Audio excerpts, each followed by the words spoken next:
He blinks furiously about somewhere between 5 and 15 times. The truth!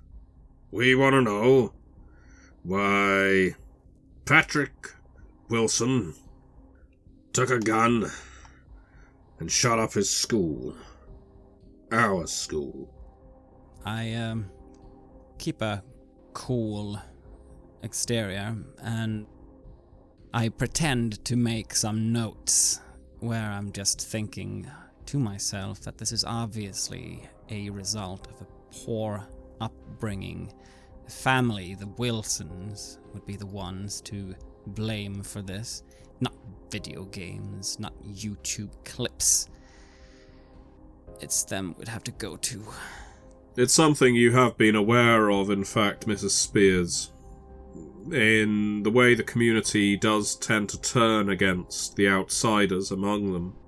The few outsiders that exist, that can stand to exist in Devonsport, the Wilsons have not been treated well in the weeks following the massacre. It's what you might expect. Whether it's deserved or not is another matter entirely, but you of course do have a personal stake in this. You have not been left unharmed by the shooting that occurred. No, I haven't. My grandchild, Henry, 14 years old, as he was killed in the shooting. Now, my weakling son, married to that wretch of a woman, Carrie, are doing nothing about it. They're sitting on their hands. I know that the Wilsons are to blame. There was one night, not too long ago, that I found myself outside of their house, sitting in my car, just looking in, having my handgun clutched between my fingers, thinking that this is what they deserve. This is justice. This would be justice. But it seems something stopped me. It seems that there is a limit to what I'm capable of. And violence, direct violence, seems to be just that. As you've been musing to yourself, the mayor has been rambling on. He's finally taken a seat. And anyway, you can be speaking to people that were there, friends and family, you dig through the records, the cleaning team is still at the school, the morgue if you want to push it. But point is, you got carte blanche. If you need to knock some heads together to get some answers, you have the permission to do so, and again, Chief, I don't expect anyone to be prosecuted for asking the right questions. But wait. Point of investigation like this, like... What does it even matter? Unless you're suggesting that maybe...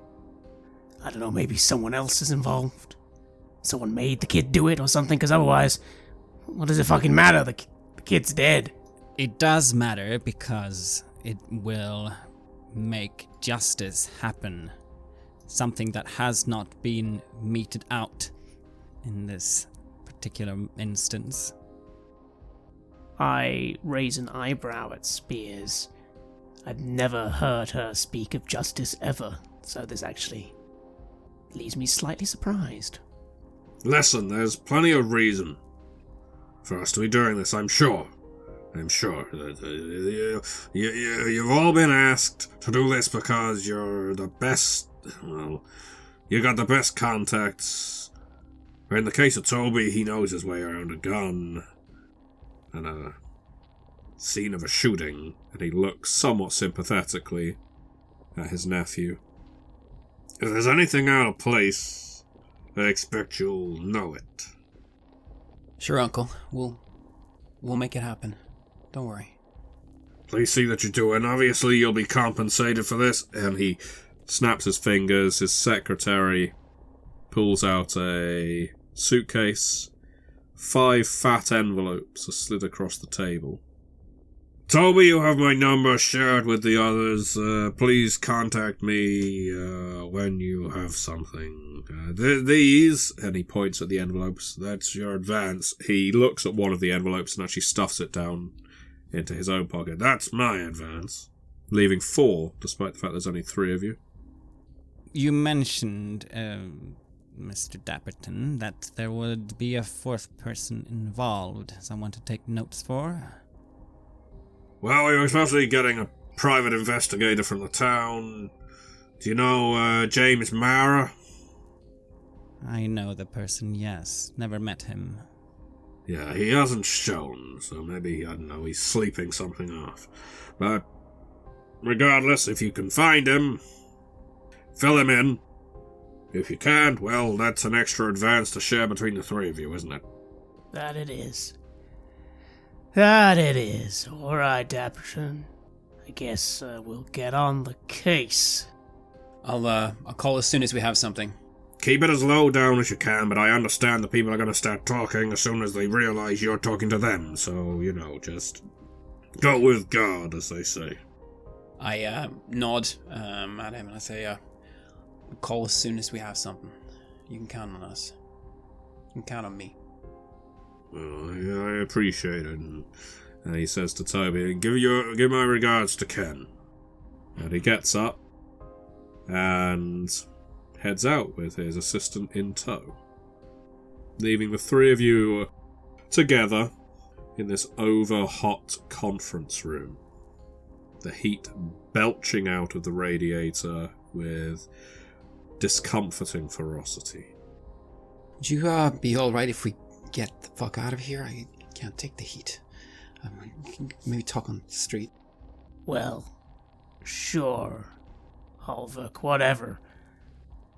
And I'll let him leave, but as he's leaving I turn to Spears, adjusting the rim of my hat, and just say quietly, "You don't know, do you? You don't know why Miss Inzio is interested in this?" No. I take it you do. No, I don't.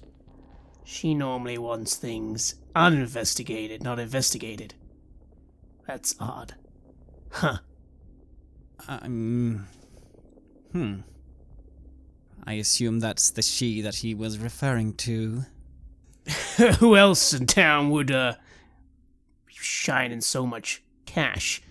I say as I adjust that envelope and make sure it's firmly in my pocket. As far as I know, she would be the only one pulling the mayor's strings. Right. Okay, let's get out of here. And I'll head out to the street and give Toby a look. You don't need to push yourself, lad, if you don't wanna. I'd understand. Sure, we don't need to do too much actual work here, No, I need to do this. My uncle, he's a real good man. He's really taking care of me, so let's make this happen, Let's get him what he needs, It seems to mean a lot to him. I'm sure he's under a lot of pressure, We all are.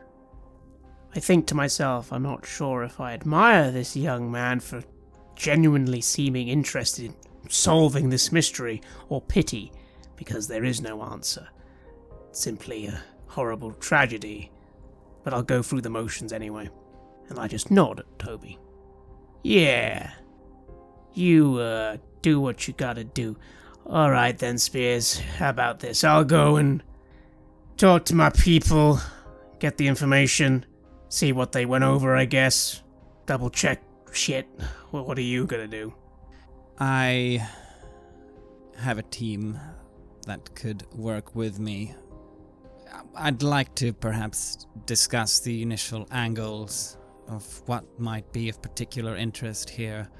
My first thought being that of the actual victims who would be a potential target of interest. Sure, most of the names were still confidential, but I can bring them up, get them out. Yeah. And as for you, Mr. Holvok, is it? Heuvok. Heuschober, you, what? Well, how exactly would you like to make yourself useful in this? I don't know too much about your current position. I know my way around guns. I could have a look at the weapon that was used, see if we can find anything out from that. If, well, we might be able to learn something from the school itself, you know? They said the cleaners are still there. I mean, perhaps it's not all gone. Perhaps we can actually find something out by visiting the place. If you have contacts with the proprietors of guns, perhaps you could find out where it would be from, who facilitated this. If there's supposedly some sort of angle here that this has been staged or whatever for a reason, other than a kid that's gone wrong in the head from probably a terrible upbringing, there might be some strings leading back to the murder weapons, yeah. I look to the police chief, to Dwayne. I mean, you'd have access to all the papers, right? All the statements, all the whole thing, right? Anything connected to it. I blink a little, my attention having drifted away. My back started hurting, and I was more focused on that than what the others were saying, but I kind of snap back and say, Yeah, I'll go around the station and I'll talk to my people like I said. I highly doubt they missed anything. They're good. What they do is their job, but I'll be able to go over it again. I hadn't exactly looked into the matter myself. I'm, semi-retired, you know. Right. Well, I could help you out if you need an extra set of eyes. If there's a murder weapon, it'd probably be in your evidence locker, right? Yeah. I suppose you could do that. I also agree with Miss Spears. Probably should go and look over the scene of the crime at least once, even though it has, again, already all been catalogued, so I doubt they missed anything. But yeah. Talk to the witnesses again. Talk to the family. I think it's the Wilson family. Yeah, the Wilsons. Do I know anything about the Wilson family myself? Yes, no need to roll for that. The Wilsons, up until recently, were seen as a perfectly normal family. Certainly a well-integrated part of the town.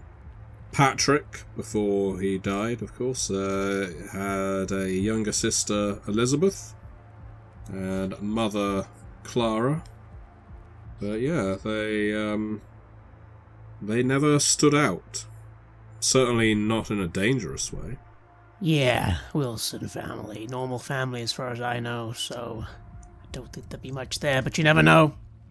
Paul Wilson, the father, doesn't actually work in Devonsport. He works in Seattle. Spends most weeks away from town, but tends to return for the weekend. It's could be seen as absent parenting, but it's not exactly the worst thing a child would go through. From, let's say, if her parent was neglectful or abusive. From all accounts, they're a family that no one had any issue with until the son decided to shoot a bunch of his classmates and a teacher. Alright then, I guess we can all head to the station if y'all want to come with me now. Or not, up to you, you're grown adults. I'll see if I can at least dredge up the paperwork. Shouldn't take too long. I don't know why. Dapperton and you-know-who want to look into this, but I assure you, I don't think there's anything suspicious about this. Just the way the world works these days is all. But we'll look into it, I guess. I dry off a bit of sweat from my forehead with a napkin and I nod and I go to sit in my car, saying over my shoulder, I'll make some calls along the way. I'll be right behind you. Toby, you able to... You should probably drive with me, right? You ain't got a car at the moment, do you? No, I don't. We'll have a seat, and I'll go to my vehicle, open a car door, some newspapers fall out. I don't normally have other people in my car these days. And I'll say, there we go, you can sit in the back, I guess. Be used to doing that in your car? I say and I laugh. Yeah. Well, not this car, but yeah. Ha. Ha. It's funny. Toby, are you going to sit in the back of the cop car? I am surprised that that's where he wants me to sit. It would seem very strange, so I'll go sit in the front. I'm figuring that it's a joke, because of course it is. I mean, come on. As he sits in the front, I kind of blink a little. I don't like people sitting at the front, but he sat there, whatever. And I'll turn the radio on loud, listening to my local tunes, and begin driving down to the police station. That's where I'm going to start this. As you make your way to the precinct, Toby, it's the combination of the heat, the music. Quite frankly, the seat is very comfortable as well. It's not a long drive, about 25 minutes. But it's long enough for you to start dozing off in the car. Let's travel back 5 years for Toby Heuvok. Toby, you've been returned from the war for a year now. Of course, that doesn't mean that the sounds of gunfire, shells exploding, everything that you mentioned earlier still keeps you awake, occasionally jolts you upright, just like something from the movies. You had no idea that was a real thing until you got home. It was strange, when you were out there in the field, even when you were behind lines, you slept like a baby. You took it all in your stride. It's the quiet. It's the familiar surroundings of being at home that puts you on edge now, that sets your teeth on edge. It's like biting into tin foil. And the rasping quality sets your teeth on edge. 5 years ago, you've just woken up in your bed in Devonsport. It's late in the afternoon, just about when it was as you left with the chief 5 years later. It's warm, very warm, a familiar kind of dry heat. Where are you? Where is your bed? Is this where you live? Is it a motel? Could it be somewhere else? You tell me. It's a motel.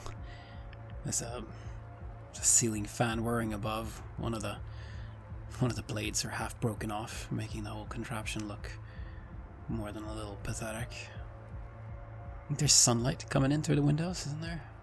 It's painfully bright. Your head is pounding. You are forced to sit up, just to see if you can get some clarity, maybe get yourself a glass of water. And it's then that you see it. Your hands, front and back, your forearms, your chest and stomach, covered in blood. I look at myself and I cannot believe what I'm seeing. What the hell?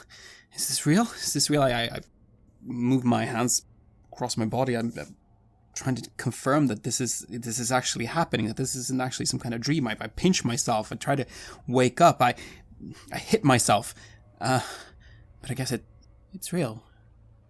Right? Yeah, it's real. As you drag your fingers through the blood on your arms, you're scraping it off with your fingernails, rolling it up in thin little coils of this dry burgundy. It's not that old. It's by no means wet pools. It's not dripping from you, but it still has a damp quality to it that allows you to scrub it and to see your skin beneath it. You feel the need to vomit. Could I ask for you to make another keep it together roll, please? That is 7. Okay, you need to rush to the bathroom to throw up.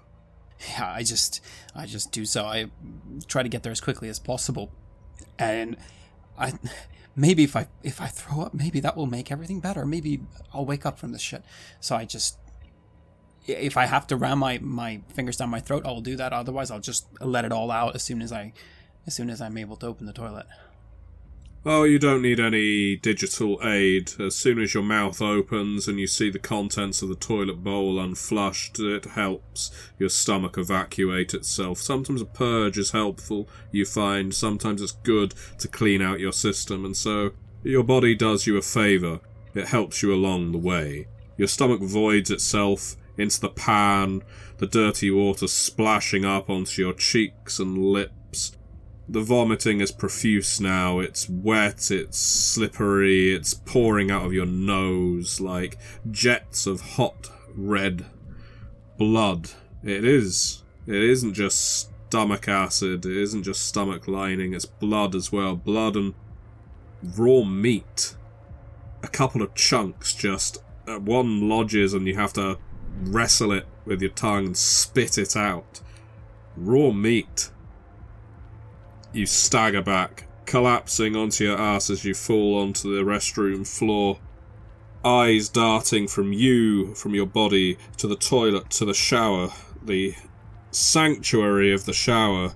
How you could be cleansed, baptized from all of this gore just washed clean from your body. It's so tempting to just dive in and let the water flow over you. Yeah, I'll do that. I'll be born anew. Everything in the past will be in the past. Everything will begin again. I can start again. Just gotta get to the shower. I crawl there, and I try to just pull off my clothes, and I let the water flow over me. Well, you try, and then as if mocking, the shower grinds, it creaks, it spits a dribble of rusted water. At first you think even that salvation isn't going to come, but eventually it does. A lukewarm spray of water runs over you, first upon your face, then your hair. You're still dressed, but you let your clothes get sodden. You experience vague memories of a summer rain, a shower in this impenetrable heat. You're at a truck stop. There are screams. You feel like you're ripping skin from skin, as if you are dislocating an arm from its socket, and you're not stopping as you pull it. You're not stopping until you feel something tear, as if your fingertips, by no means a strong part of a human body, are strong enough for you to be able to push them into someone's abdomen and make the flesh part way until you're feeling inside, and then you turn your hands around, grip either side of the skin you've just separated and rip it apart like a kid with a present. Most troubling of all of this, as if all of that weren't troubling enough, you've experienced hallucinations before. You've had mad flashes of things that never happened, never could happen. As the water runs over you, the blood runs down the plug hole. Your clothes stick to your skin. You pathetically vomit up a couple more gobbets of meat down your chest and stomach. You realise this isn't a hallucination. This isn't what your brother Ken sometimes referred to as glimpsing the other side. This is real. This is happening right now. And what you're remembering at this truck stop, that happened. You may not be able to put it all together, but it happened. And I lean to the wall and I sort of sink down and I sit leaning against the wall and just letting the water flow over me, and I just can't believe it. But it's real. It happened.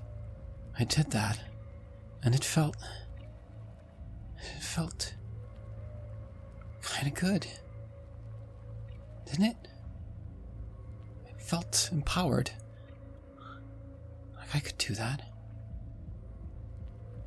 I could take life. No gun needed. Just me. And then I start to shake off that feeling. Oh, what the fuck am I thinking? What the fuck? What have I done? I try to jog my memory. Was I at a truck stop? Did I kill someone? What happened last night? You find yourself staring in the mirror, cracked as it is. In that regard, a perfect reflection of the person you've become. But the face you see looking back at you, blood-streaked as it is, it's not your own. Instead, you see a burned woman staring back at you. And then you wake up from your doze in the front of the police car. I look to the side just to make sure that Dwayne is there and that everything is how it should be. This is just a dream. I mean, dream of something that actually happened. But still, just a dream. Yeah, just a dream. You dozed off there for a minute, Toby. Too many late nights? Yeah, it's difficult to sleep. You know, you remember stuff, you know, it's, things you go through, things you can't let go of. I won't bore you with that stuff. You you don't need to care about that. That's my cross to bear. That's my problems to deal with. I give Toby a stiff frown. He's right. I don't want to talk about it. I myself have trouble sleeping. Most nights these days I have for years. The nightmares are always there, unless I take an awful lot of sleeping supplements. So, I'll very awkwardly just cut the conversation there with a sort of, yeah, we're nearly there. And turn up the volume on the radio. Sylvia, you're driving alone and you said you were going to be calling your office. Making some contacts. Tell me who you're intending on getting in touch with. Well, my closest co-worker is a Catherine Nell. She's married to one of the architects at Inzio Construction. But my usual team consists of 9 members of lawyers, private investigators, and PR consultants. It is, however, Catherine I'd like to call first. I just want to see what she knows about this. I wouldn't call the boss herself, because if she wanted to talk to me, she'd have talked to me. That's a fair estimation. The phone rings, a couple of rings too long, longer than you'd like, but Catherine answers, yeah, Sylvia. She obviously just checked your name. She obviously just checked your name on the phone shortly after answering it. Catherine, how are you? Oh, very busy. You know, work never stops. How can I help you? I thought you were taking the day off. No, I'm called in on a special thing. I believe this, well, it does come from the top. I'm supposed to work with the chief of police. You hear her whispering, "Stop it, stop it!" Is this a bad time? No. Well, it is about the school shooting. I have no idea why I'm being asked to do something about this, but they want the truth, which is supposedly not come out yet. I'm just calling because I'm wondering if this comes from the very top, do you have any idea why? What's the angle here? Wow, okay.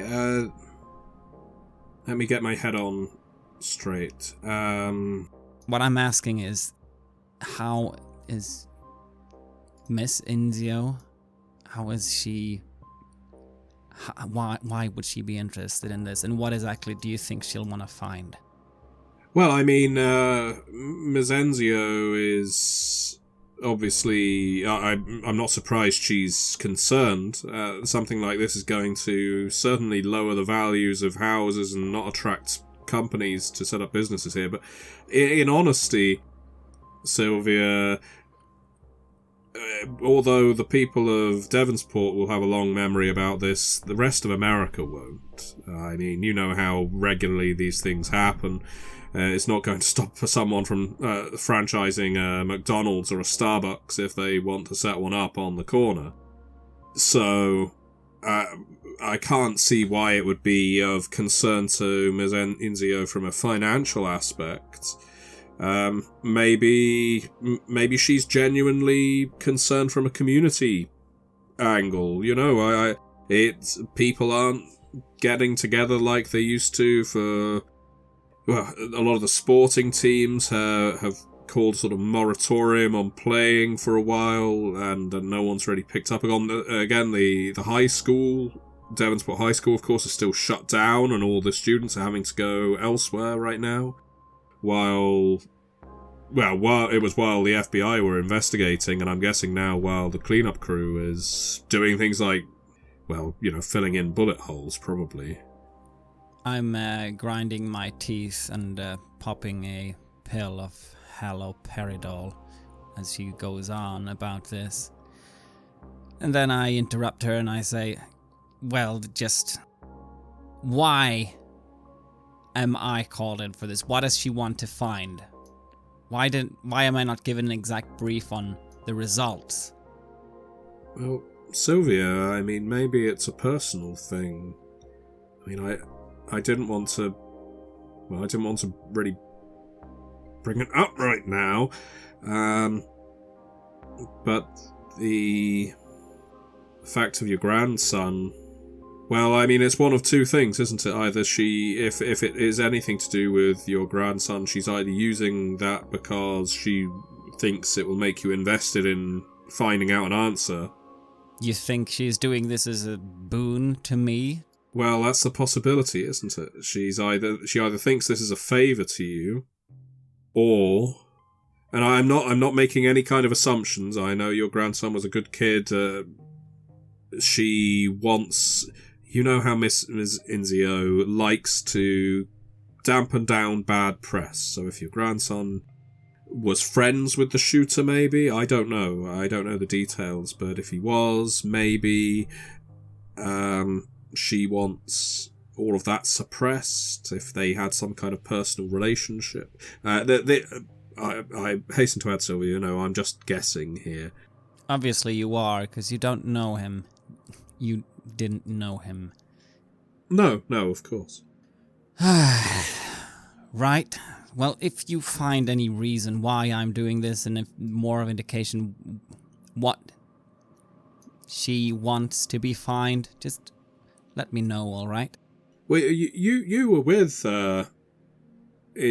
Jessica Inzio when the shooting occurred, weren't you? Doing the new luxury home presentation? Oh, I mean, it was Ms. Inzio doing it. You were obviously there. And I'm thinking back because it is blurred to me. Something happened when I got that call and I got that message. Well, let's talk through it. Sylvia, it was 5 weeks ago. The offices of Inzio Construction.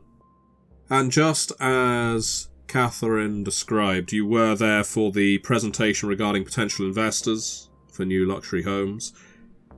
You were halfway through the presentation. It was just getting to good stuff. Good stuff as far as Jessica Inzio would be concerned. You were there just to cross T's and dot I's and make sure no one agreed to anything that wasn't strictly legal. Your phone started ringing. It was Richard, your son. It's pretty rare for you to leave your phone on in any capacity. You're the kind of person that lets people remain on red for a long time if you need to. You're the kind of person who won't respond to personal phone calls until the end of the day. In many ways, your work is your life. But somehow you had forgotten this time, and so right in the middle of this presentation, your phone started ringing and you couldn't help but check, and it was Richard. Did you answer? You notice Jessica shooting you a look as your phone goes off, playing pomp and circumstance. Of course I didn't answer. I turned it off. And I would assume that if it's anything important, he'll leave a message. That'll be fine. Keeping my cool in front of the guests, and I say, apologies, I had an urgent call before and I must have left the sound on. Oh, it's fine, it's fine. Everyone's smiling and shaking their heads. It's clearly nothing. There's a few people there rolling their eyes. Is this really the lawyer? They're thinking. I'm smiling back, putting on that face that I'm used to when we are supposed to keep people in good spirits. And I continue the presentation where we were, but with a hint of annoyance on top of my already growing headache. Come the end of the presentation, Jessica walks over to you. I think that went well, except for, the interruption. I am so sorry. It's fine, Sylvia. In all these years of working together, I don't think I've heard your phone go off once. No, it wouldn't have. I had an earlier call that I had to take. Oh, you don't need to make excuses to me. It's absolutely fine. Irritating at the time, but we barreled straight through, didn't we? We did. It was my son, by the way. Oh, I don't care. I don't care. Can you get the legal papers prepared anyway? And I guess I'll see you back at the headquarters once you're done here. I'll take a separate car. They're all sketched up already, and I pass along an envelope along the table. Well, nevertheless, she says, picking up the envelope, I will still take a separate car. Of course. As she leaves, I turn my phone back on again, feeling a hint of wanting to punish my weakling son for his idiotic behavior, calling me in the middle of a work day when he knows that I'd be busy, doing more important things than he'll ever accomplish. I see if there are any messages. There's 8 messages. I stare at it for a while, just seeing this. Not wanting to listen through all the voicemail, I just call him as I start making my way out to my car. He picks up immediately. You can hear that he's been crying. Mum? Yes. What is it? There was a shooting. There was a shooting at the school. Henry is dead. I've been trying to reach you, but I couldn't get hold of you. I didn't know where you were, and I couldn't leave the house in case there was any other news. I don't know what to do. The entire place is locked down. They said the FBI are coming in. But Henry, I don't know who or why. It's been all over the news. And I just stop. Can I roll to keep it together? Yes. That is a 12. I think a complication on that would be, damn it, you can keep it together, but you need a pill. It doesn't matter which one right now, you need something to chew on and swallow. You need to feel that acidic burn of something that isn't food hitting an empty stomach. The rush of something cranking up into your brain. I feel my knees weakening as I'm suddenly stopped by a wall.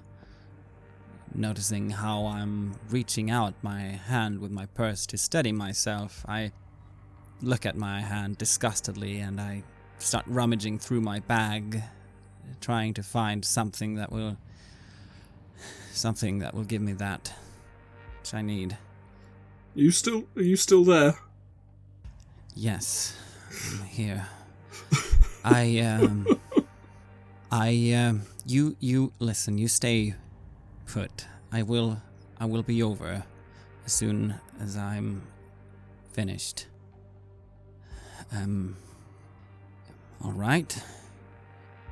Okay. Stay strong. All right. I'll come over. Okay. Okay. And he hangs up. I feel the pill sticking in my dry, parched throat. Trying to swallow again. How long am I needed for today? Well, it's mid-afternoon. She did say to meet you back at HQ. You notice, as you glance around, seeing if any of the delegates left any water in one of the jugs here, and that hasn't been cleared away yet.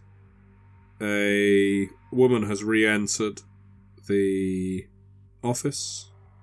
You don't recognize her, but presumably she was one of the investors. Are you okay? Do you need something? Yes, I'm fine, thank you. I could use, just a glass of water. It's a hot day, isn't it? She pours you a glass of water. Yes, hot, very hot. Thank you. I, just chug it, and I try to put on a polite smile and just walk as fast and steadily as my pumps will allow back towards my car. Oh my best. Thank you for a wonderful presentation, she says, her voice trailing off as you just walk away. I'm not hearing it. I'm rushing along down the corridors, down the stairs, going to my car, and I'm driving somewhere. I'm not really sure where. I don't think it's HQ. I just need to stop somewhere. I need to scream. I'm just looking for a deserted road or something off the side that I can just drive up on. You find such a place. Quiet, surrounded by trees. Peaceful. I just stop. I turn off the engine. I clench my hands around the steering wheel. And then I start trying not to cry. Damn it all. And I start punching the horn. And I see my purse lying there on the side. I just see the top of the handgun sticking out.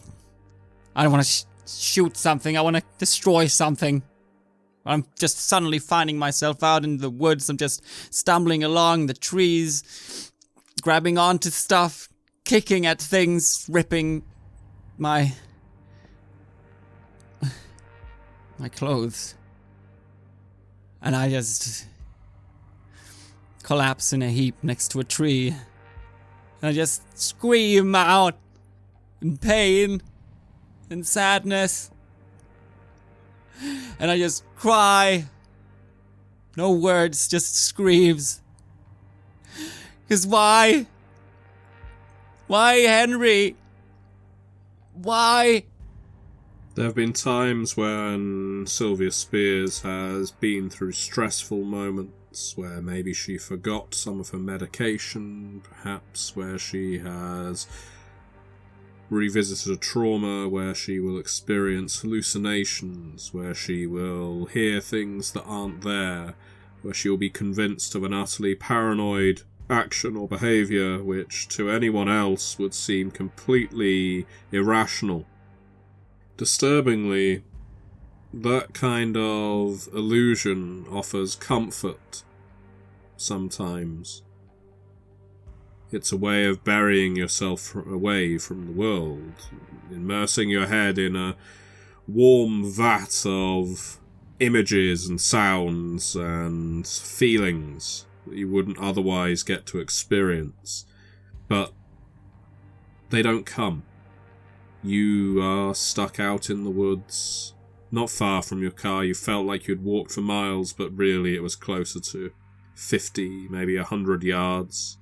Your clothes have snagged on branches.